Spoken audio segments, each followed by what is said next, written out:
রবীন্দ্রনাথ ঠাকুরের লেখা প্রিয় একটি কবিতা কৃপণ। আমি ভিক্ষা করে ফিরতেছিলেন গ্রামের পথে পথে, তুমি তখন চলেছিলে তোমার স্বর্ণরথে। অপূর্ব এক স্বপ্ন সম লাগতেছিল চক্ষে মম।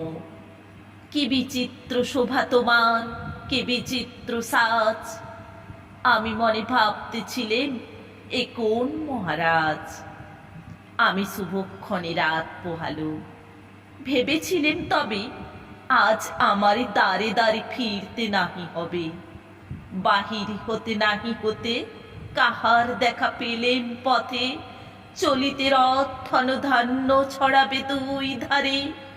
মুঠা মুঠা কুড়িয়ে নেব, নেব ভারে ভারে। দেখি সহসা রথ থেমে গেল আমার কাছে এসে। আমার মুখ পানে চেয়ে নামলে তুমি হেসে। দেখে মুখের প্রসন্নতা জুড়িয়ে গেল সকল ব্যথা। হেনকালে কিসের লাগি তুমি অকস্মাৎ, আমায় কিছু দাও গো বলে বাড়িয়ে দিলে হাত। মরি, এ কি কথা রাজাধিরাজ, আমায় দাও গো কিছু। শুনে ক্ষণকালের তরে রইনু মাথা নিচু। তোমার কি বা অভাব আছে ভিখারি ভিক্ষুকের কাছে? এ কেবল কৌতুকের বসে আমায় প্রবঞ্চনা। ঝুলি হতে দিলেন তুলে একটি ছোট কণা।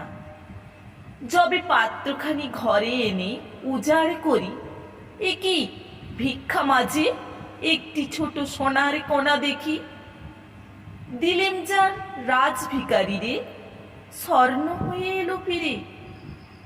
তখন আমি কাঁদি চোখের জলে, দুটি নয়ন ভরে।